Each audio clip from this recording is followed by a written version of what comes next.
ഈ പുസ്തകത്തെക്കുറിച്ചുള്ള എല്ലാവരും മുഴുകാർ ഉൾപ്പെടെ അച്യുതങ്ങൾ ഉൾപ്പെടെ പറഞ്ഞപ്പോൾ ഞാനും സോമൻ സാറും രാധാകൃഷ്ണൻ ചെറുവള്ളിയൊക്കെ വലിയ ആഹ്ലാദത്തിലാണ്.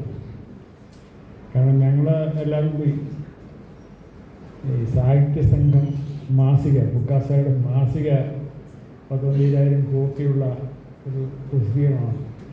അതിലാണ് ഈ ലേഖനങ്ങളെല്ലാം പ്രസിദ്ധീകരിച്ചത്. നല്ല വായനക്കാരായിരുന്നു.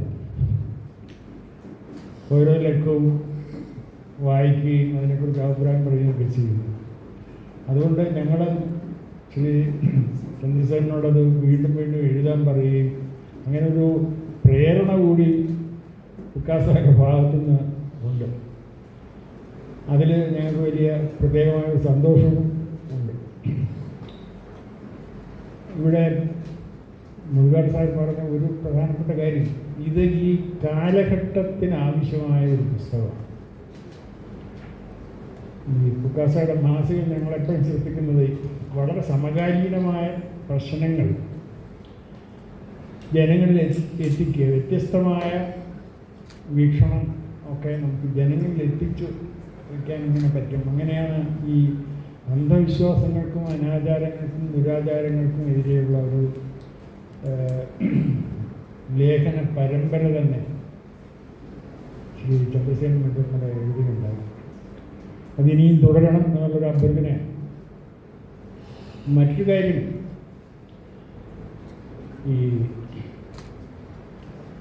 അന്ധവിശ്വാസങ്ങളെ കുറിച്ച് ഈ പുസ്തകത്തിൽ പറയുന്നത് പഠിച്ചവൻ്റെ അന്ധവിശ്വാസത്തെ ആണ് നമ്മൾ പേടിക്കേണ്ടത്. പഠിക്കാത്തവൻ്റെ അന്ധവിശ്വാസം സഹിക്കാൻ, പഠിച്ചവൻ്റെ അന്ധവിശ്വാസം. അക്ഷയ തൃതീയ വരുമ്പോൾ ഈ തിരുവനന്തപുരത്തെ ഈ സ്വർണ്ണക്കടകളിലെ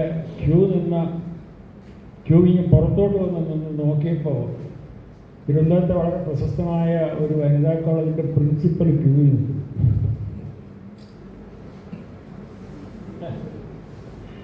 അധ്യാപകരാണെങ്കിലും സഹിക്കാൻ, പ്രിൻസിപ്പല് ക്യൂവിൽ നിൽക്കുക കൂപ്പൺ കിട്ടാൻ വേണ്ടിയാണ്. ഇങ്ങനെയുള്ള ഒരുപാട് പ്രശ്നങ്ങളുണ്ട്. അതുകൊണ്ട് ഈ പഠിച്ചവൻ്റെ അന്ധവിശ്വാസത്തെക്കുറിച്ച് അതാണ് ഈ പുസ്തകം ധർമ്മം.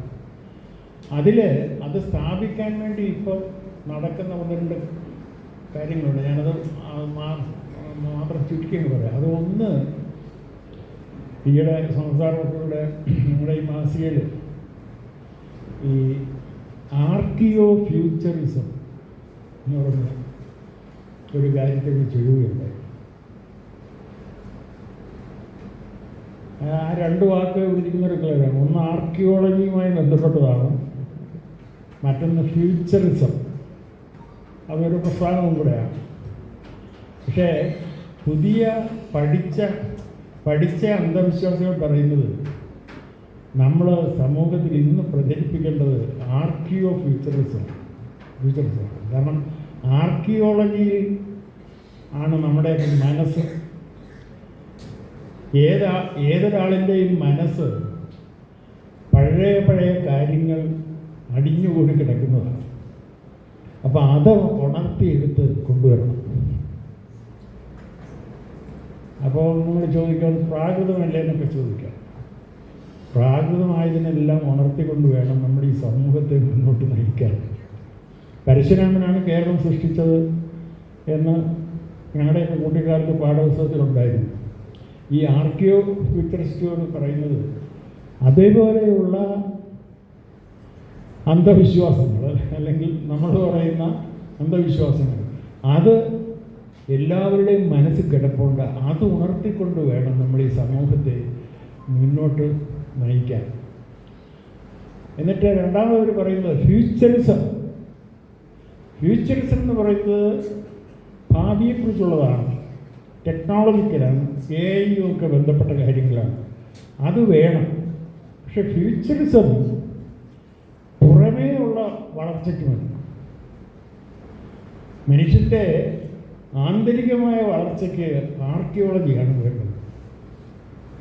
എന്ന് സ്ഥാപിച്ചുകൊണ്ട് ജർമ്മനിയിലൊക്കെയുള്ള ചില എഴുത്തുകാരുടെ സിദ്ധാന്തങ്ങളെ ഉദ്ധരിച്ചുകൊണ്ടാണ് ഇപ്പോൾ കേരളത്തിലും ഇതെല്ലാം പ്രചരിപ്പിച്ചുകൊണ്ടിരിക്കുന്നത്. ഈ ഭാരതാംബ വിവാദമൊക്കെ വന്നു കഴിഞ്ഞപ്പോൾ മിത്തിനെ കുറിച്ച് പറഞ്ഞു. Mythology, mythical identity. അപ്പം നമ്മുടെ കേരളത്തിൽ ഇത്രയും പുരോഗമിച്ച, നേരത്തെ ശങ്കരൊക്കെ പറഞ്ഞതുപോലെ വളരെ മുന്നോട്ട് സയൻറ്റിഫിക് ടെമ്പറിൽ നമ്മൾ മുന്നോട്ട് പോയ കേരളത്തിൽ കുറച്ചാൾ പറയുകയാണ് നമുക്ക് മിത്തിനെ ഉപയോഗിക്കാം. 1922 മുസോളിനി പറഞ്ഞ ഒരു ആശയമാണ് മിത്തിനെ ഉപയോഗിക്കുക. മിത്തിനെ കൊണ്ട് രാജ്യം പിടിക്കുക. മിത്ത് ശാസ്ത്രമാണോ അശാസ്ത്രീയമാണോ എന്ന് നിങ്ങൾ ചിന്തിക്കണ്ട. മിത്താണ് രാജ്യം. ആ മിത്ത് കൊണ്ട് നമുക്ക് ഈ രാജ്യത്തിലെ ജനങ്ങളെ ഉണർത്താം. ശാസ്ത്രവും യുക്തി ചിന്തയും ഒക്കെ വിട്ടേ. ഇന്നിപ്പോൾ കേരളത്തിലും ഇന്ത്യയിലൊക്കെ നടക്കുന്ന കാര്യങ്ങൾ നോക്കുമ്പോൾ ഇതാണ് ഇപ്പോഴത്തെ ഒരു ട്രെൻഡ്. മിത്തോളജിയെ കൊണ്ട് ആളുകളുടെ മനസ്സിനെ കീഴടക്കുക, എന്തും സ്ഥാപിക്കുക, മിത്തിലൂടെ സ്ഥാപിച്ചെടുക്കുക. അപ്പോൾ വളരെ അപകടകരമാണ്. അതായത് പുതിയ സയൻറ്റിഫിക് ടെമ്പറില്ല, സയൻറ്റിഫിക് ടെക്നോളജി എടുത്ത് അന്ധവിശ്വാസങ്ങളെ പ്രചരിപ്പിക്കാൻ ഉപയോഗിക്കുന്നതാണ് ഈ കാര്യം. ഇത് എങ്ങനെ ചെറുക്കും എന്നുള്ളത് വളരെ പ്രയാസകരമായ ഒരു ജോലിയാണ്. പക്ഷേ അത് ഏറ്റെടുക്കാതിരിക്കാൻ ആവില്ല. അത് ഏറ്റെടുത്തു എന്നുള്ളതാണ് ചന്ദ്രസേന നിർമ്മലയുടെ ഒരു വലിയ ഒരു ധൈര്യമാണ്. മറ്റാരുമില്ലെങ്കിലും ഞാൻ ഇതിനു വേണ്ടി പോരാടും, അന്ധവിശ്വാസങ്ങൾക്കെതിരെ പോരാടും. നമുക്ക് കേരളത്തിൽ അത്തരം പോരാട്ടങ്ങൾ കൊണ്ട് ഇതിൻ്റെ നിയമനിർമ്മാണത്തിലേക്ക് പോകാൻ പറ്റും.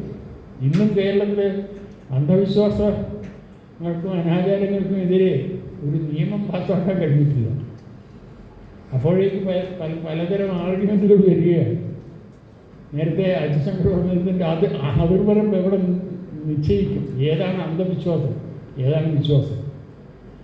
അപ്പോൾ ഇത്തരം ബോധവൽക്കരണത്തിലൂടെ മാത്രമേ നമുക്ക് ഈ നിയമം, മഹാരാഷ്ട്രയിലാണെങ്കിൽ അന്ധവിശ്വാസങ്ങൾക്കെതിരെ ഒരു നിയമം പാസ്സാക്കിയിട്ടുണ്ട് മഹാരാഷ്ട്ര ഗവൺമെൻറ്. അതിൻ്റെ പശ്ചാത്തലം നിങ്ങൾക്കറിയാം. അവിടെ വളരെ പ്രമുഖരായ പല ശാസ്ത്രജ്ഞന്മാരെയും അന്ധവിശ്വാസികൾ കൊന്നതിന് ശേഷം ജനം ഇളകി പ്രക്ഷോഭം നടത്തിയിട്ടാണ് അവിടെ ഒരു നിയമം പാസ്സാക്കിയത്. നമുക്കിവിടെ ഇത്രയും മുന്നോട്ട് പോയിട്ട് നിയമം പാസ്സാക്കാൻ കഴിയില്ല. അപ്പം ഇത്തരം പ്രശ്നങ്ങളിലേക്ക് നമുക്ക് ഒരു പഠനത്തിലൂടെ മുന്നേറാൻ സഹായിക്കുന്ന ഒരു പുസ്തകം, ഒരു കൈപ്പുസ്തകം പോലെ നമുക്ക് ഉപയോഗിക്കാവുന്നതാണ് ശ്രീ ചന്ദ്രസേന ഈ ഗ്രന്ഥം. ഇവിടെ എല്ലാവരും പറഞ്ഞു കഴിഞ്ഞു.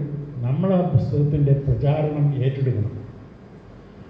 ഒരു കോപ്പിക്ക് 2 കോപ്പി വാങ്ങിച്ച് നേരത്തെ മുതുകാട് പറഞ്ഞതുപോലെ സുഹൃത്തുക്കൾക്ക് കൊടുത്തുകൊണ്ട് അതും ഒരു പ്രചരണത്തിൻ്റെ രീതിയാണ്. അങ്ങനെ ഈ സംരംഭം വിജയിപ്പിക്കണമെന്ന് മാത്രം പറഞ്ഞുകൊണ്ട് ഞാൻ നിർത്തുന്നു. നമസ്കാരം.